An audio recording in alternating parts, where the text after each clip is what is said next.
Bonjour à tous, bienvenue à la série de conversations de la Société canadienne de bioéthique.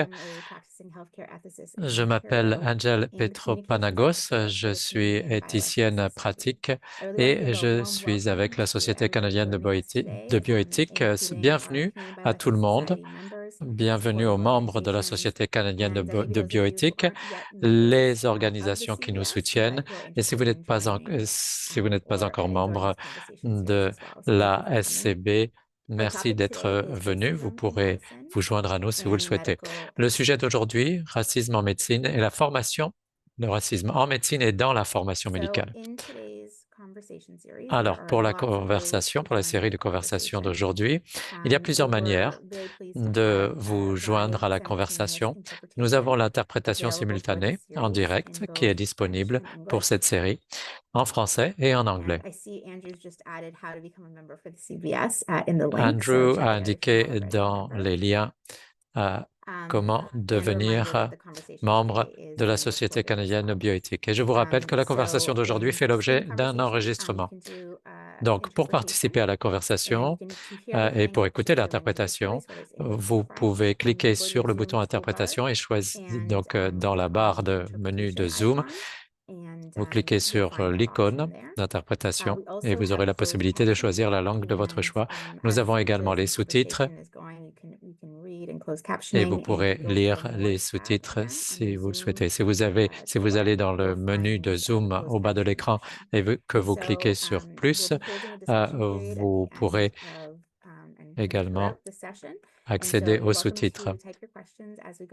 Nous aurons une période de questions après les exposés, après la conversation. Vous pouvez utiliser la fonction Q&R de Zoom qui se trouve dans le menu de Zoom en bas de votre écran. Et je vous encourage à poser vos questions dans la langue de votre choix, en français ou en anglais. Et nous ferons en sorte que ces questions fassent l'objet de l'interprétation ou d'une traduction. Alors, si vous avez une rétroaction sur la séance d'aujourd'hui ou des propositions pour d'autres séances à l'avenir, n'hésitez pas à nous contacter. Et puis, maintenant, j'ai le plaisir de vous présenter nos conférencières et l'animatrice de la séance. Nous avons la docteure Naila Ramji, qui est spécialiste en médecine fœto-maternelle à l'hôpital régional Dr. Everett Chalmers de Fredericton, au Nouveau-Brunswick, et elle est professeure adjointe en obstétrique et gynécologie à l'Université Dalhousie avec nomination conjointe au département de bioéthique. Elle travaille dans la recherche clinique et bioéthique, allant de l'impact de l'obésité maternelle sur la mortinatalité jusqu'à la bioéthique d'application de preuves limitées en pratique clinique et à la prise de décisions difficiles et à l'incertitude dans les grossesses à haut risque. Elle est membre du Dalhousie Medicine New Brunswick Research Council. En plus de cela, de sa participation à l'enseignement et à l'encadrement des stagiaires en recherche et en clinique, la Dr Ramji siège au conseil consultatif du département de bioéthique de l'Université de Columbia. Elle continue de donner des conférences à Columbia. Ses recherches publiées et ses opinions cliniques ont fait l'objet d'articles dans la presse populaire, notamment dans Global National News, Today's Parent, Medscape Medical News et le Ottawa Citizen.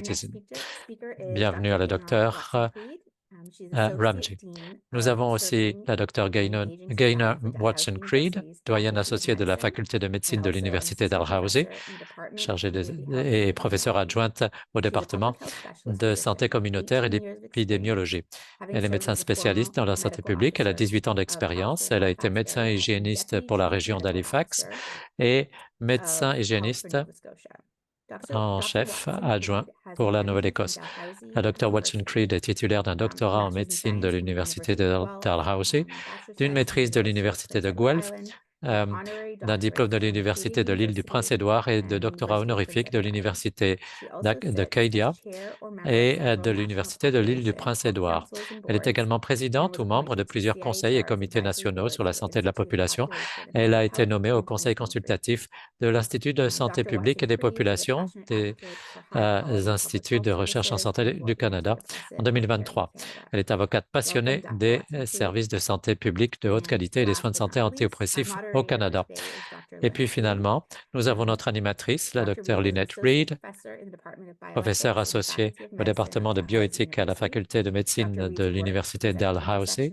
Ses travaux se situent à l'intersection de l'éthique de la santé publique, de l'éthique clinique des soins primaires et de la philosophie sociale et politique des systèmes de santé.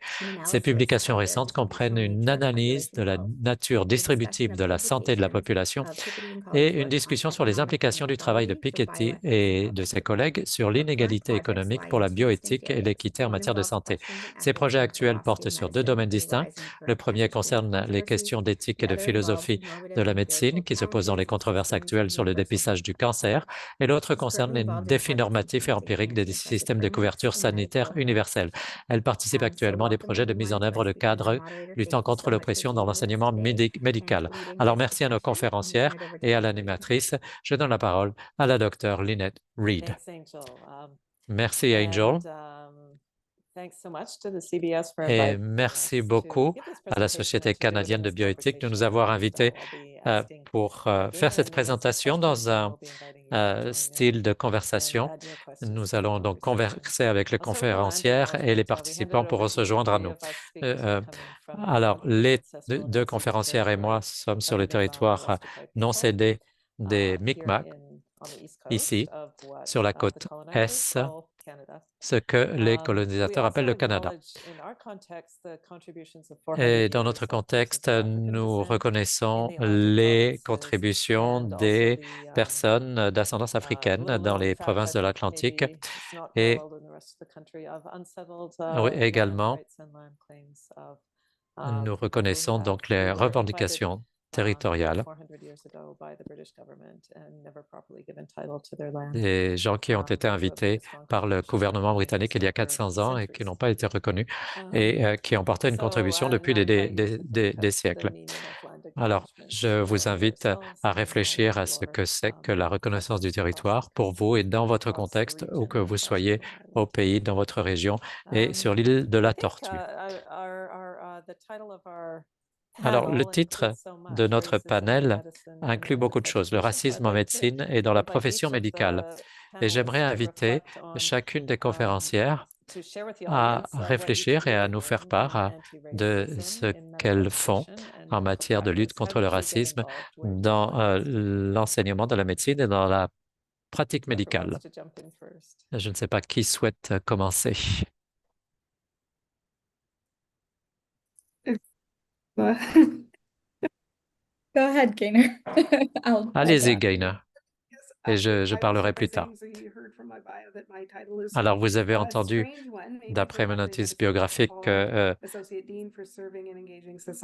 je suis doyenne associée pour l'engagement de la société. Cela inclut un portefeuille de lutte contre l'oppression, donc un travail contre le racisme, mais également pour lutter contre le sexisme, la misogynie, l'homophobie, l'agisme, les discriminations pour les personnes en situation de handicap, etc. Donc, ça, c'est ce que je fais pendant la journée. Ce n'est pas très loin de ce que j'ai fait. Moi, j'ai grandi dans une famille où la sociologie était importante. Mon père a étudié la question des diasporas noires dans le monde. Et donc, il y avait beaucoup de conversations sur les inégalités et sur les systèmes de pouvoir. C'était des conversations qu'on avait au cours des soupers avec ma sœur et la famille. Et à partir de cela, quand j'ai choisi une spécialité, j'ai choisi la santé publique, spécialité qui prend en compte les déterminants de la santé, les inégalités sociales, structurelles. Donc, je ne suis pas vraiment surprise de faire le travail que je fais à l'heure actuelle, mais je dirais tout de même que j'ai fait du travail directement contre le racisme avant le poste que j'occupe actuellement. Et c'était difficile de faire ce travail en tant que personne racisée ou racialisée. Et j'étais moi-même étudiante en médecine. On m'a demandé de faire un projet contre le racisme à l'époque. Et en fait, ça fait 25 ans que je fais ce genre de travail. Donc, c'est un travail que je faisais déjà à l'époque. Et je dois dire que maintenant que j'ai eu tout ce parcours, je suis arrivé là où je suis pour faire le travail que je fais. I guess my work has always been more towards Mon travail looking at a women's surtout health and porté focusing sur on la santé des femmes discrimination et at the en level se of the centrant health sur la system or at the discrimination level au of niveau du community système de where soins de santé, au their niveau des health and their communautés, lives à- are affected most. But où, I have found that in là où medical training, la santé des um, femmes I've been euh, more and more exposed est le to plus issues touché. of Mais oppression with vulnerable dans mon travail, populations. j'ai aussi So that travaillé sur includes l'oppression new envers immigrant des and populations refugee vulnérables. Par populations, exemple, especially where les there's nouveaux language immigrants, les barriers. populations de réfugiés, en I particulier quand did il y a my des undergrad barrières medical linguistiques. training at J'ai fait ma Yale, formation de premier and cycle so à I had the l'université McGill opportunity to volunteer et with j'ai eu la organizations that possibilité de worked me with porter immigrant and volontaire, d'être refugee bénévole avec des communities, organisations qui travaillaient and could avec see all the ways des in which populations de these migrants et de populations réfugiés. had to struggle Et with language j'ai vu comment barriers, ces populations avaient access des to difficultés avec les information, barrières and how to linguistiques, navigate the l'accès à system. l'information, ne pas And savoir then comment seeing that kind of négocier permeate all dans the le way through système. different levels Et of medical cela se training, and retrouvait noting à different différents levels of niveaux de awareness of those formation issues médicale depending on where I was également. training in a big Le fait city qu'il n'y avait versus pas when beaucoup de I did my conscience sur les residency problèmes. in Quand Newfoundland. je me And suis now formé working in dans une grande ville, ensuite j'ai Fredericton, fait ma that résidence à is Terre-Neuve et there's a maintenant bit je of travaille à variation, Fredericton. but Et a je lot vois of the donc similar qu'il y a des themes can be variations adopted selon in l'environnement, mais les populations mêmes all the thèmes time. reviennent pour ces Also populations. in my Les mêmes work problèmes with se posent. Indigenous Et populations puis, in medical training, je I think travaille you get également avec les exposed to a populations lot of autochtones those dans, different cultural issues, et dans la formation médicale. um, On est exposé and à ces seeing the questions doubt and culturelles skepticism from et communities that il y a un have been certain doute et un oppressed in the certain past. And so scepticisme I de la part des rightfully communautés qui, be en more fait, skeptical qui ont and été opprimées par le passé. suspicious Et of beaucoup plus de the scepticisme, beaucoup institutions plus through which de medicine suspicion operates. And so trying to de la navigate that manière has dont le always been a challenge, système and trying to médical bring that fonctionne. lens of Donc, j'ai compassion and essayé d'apporter advocacy and cette perspective understanding to de the work is compassion, always part de of it. And défense des then droits dans mon travail I have also et surprisingly, because I was surprised, peut-être que endured c'est surprenant, mais some, moments in my j'ai medical connu des training. moments au When cours I de was a ma medical formation student, I médicale. walked into the Quand room and j'étais an étudiante en elderly médecine, patient, j'entrais otherwise dans une very salle lovely et woman, said, "How now, une brown cow?" patiente And, euh, just à, sort of these random une comments, these patiente little kind of assez âgée subtle, qui est that was less subtle, finalement très but these gentille, mais little qui m'a sort of dit subtle euh, digs that you don't Ah, expect when bonjour, you're walking into a room and your goal is just to femme take care of brune this person who's ou sick, femme and then to marron. find that On essaye this j'essayais is de brought up in the m'occuper d'une personne interaction. qui est So malade, mais I think il y a ce sometimes, genre that de can catch réflexion qui people peut off être guard, and mentionné over the course euh, of many au cours years, des I've talked to interactions. Et other quelquefois, on est visiting vraiment minority déconcerté. physicians or Et clinicians pour and les hear médecins ou similar les stories professionnels and cliniciens qui similar sont stories issus de of minorités visibles, where it's on difficult to entend des navigate when exemples similaires. clinicians Et c'est très treat difficile de care savoir comment providers that réagir way, or when quand care les patients providers treat traitent other les care professionnels de la providers santé comme ça, ou quand des that professionnels de la way. santé traitent So there are d'autres many prestataires different de soins dimensions to which this kind of comes up de cette manière. Donc, il y a beaucoup de that dimensions matters. dans lesquelles ces problèmes I wonder surgissent if we could, dans la pratique médicale. I think I'll do a little trip down memory lane to where the three of us Alors, convened moi, in a j'essaye panel that was maybe de, what, bon, or in a de me talk. I think the souvenir. two of you were C'est on a vrai panel, que par le where passé, that, on a déjà eu that led to des this idea panels of doing the session avec at deux the d'entre vous. CVS. It was when C'est d'ailleurs ce qui Dalhousie nous had a amené Mary à cette idée Washington here about de this time last conversation. year, to talk C'était about her books, including her book euh, Medical Apartheid. pour Now, this parler, book, par Medical exemple, ici Apartheid, à maybe if you Dalhousie, don't know this, it's not a euh, book about South Africa. de It's a Medical book about Apartheid, the medical profession qui n'est in pas un the livre US and sur some North l'Afrique du America, Sud, a lot mais about the United plutôt States. sur But the juxtaposition of these les, books is pretty striking. les Maybe if you Amériques et could les comment États-Unis, on mais the history of the relationship apartheid of medicine médical. to slavery and to racism and racial Est-ce que vous hierarchies. pouvez en parler parce que ça nous concerne aussi? Euh, l'esclavage, les hiérarchies. Either of you can go on Okay. about Vous this. pouvez, Fair enough. That could be vous very pouvez nous informative. répondre. Becky, you're Sure, well, first, Kate. I mean, as an obstetrician, I think the Eh examples that bien, really en stand tant out are qu'obstétricienne, the euh, examples of Marion Sims, who is il y by avait the l'exemple de old-fashioned Marion way Sims, considered quote unquote one of the fathers of qui obstetrical était medicine. considéré And comme he une was a des, slave mm, owner and qui he était considéré comme un des his pères slaves. and he de la conducted médecine et medical qui experiments on a them without their consent. fait des abus contre ses esclaves et qui a mené des expériences sans leur consentement, sans anesthésie. Il coupait les vagins de ces esclaves femmes pour voir comment on pouvait réparer des lésions après la naissance. Et il n'y avait pas de consentement et on ne leur donnait rien à ces esclaves contre la douleur. Et donc, c'est ce type d'oppression que l'on a connu à l'époque. Et la docteure Washington, dans son livre Apartheid médical, en a parlé quand moi j'étais étudiante en médecine à Columbia. Et donc, c'est une image très vivide, très parce que c'est vrai qu'on parle beaucoup de Marion Sims, qui est révéré, mais il a eu des comportements criminels. Oui, je suis d'accord. Et Marion Sims est un exemple parmi tant d'autres. En fait, il y a des médecins qui ont été là, les architectes de la science fondée sur la race, c'est-à-dire qu'il y a des différences biologiques entre les populations blanches et les populations non blanches, et c'est quelque chose qui persiste en médecine jusqu'à aujourd'hui, jusqu'à l'époque moderne. Et je dirais que Medical Apartheid, l'apartheid médical, le titre du livre de la docteure Washington, de Harriet Washington, c'est l'idée qu'il y a un système où il y a des privilèges pour les médecins et les patients blancs. Et en Afrique du Sud, comme dans notre région, il y a un système différent qui a été appliqué. C'était la même chose pendant la traite des esclaves en Amérique. Et bon, quand on parlait de Sims, c'était un propriétaire d'esclaves, mais politiquement, il était considéré comme important de voir comment on pouvait travailler sur les populations esclaves pendant cette traite d'esclaves. Et donc, le docteur Sims et ses collègues essayaient de voir comment on pouvait permettre une reproduction des esclaves.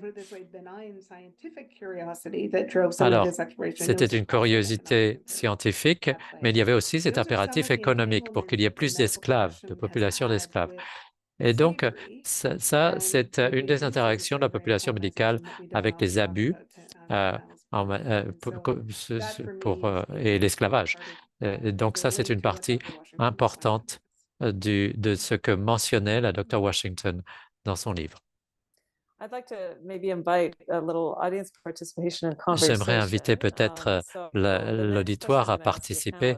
La question suivante que je vais poser, c'est une question à laquelle tout le monde peut répondre et on va voir si on est sur la même longueur d'onde ou si l'auditoire voudrait que l'on soulève d'autres questions qu'on n'avait pas prévu de soulever. Alors, le racisme dans la profession médicale et dans l'enseignement médical, à quoi ça ressemble? Vous pouvez dire, vous pouvez répondre à la question dans la fonction QR si vous êtes dans l'auditoire. Et Naila et Gaina, on va voir ce que l'auditoire a à nous dire. Et est-ce que vous, toutes les deux, vous pouvez commencer par répondre comment est-ce que le racisme se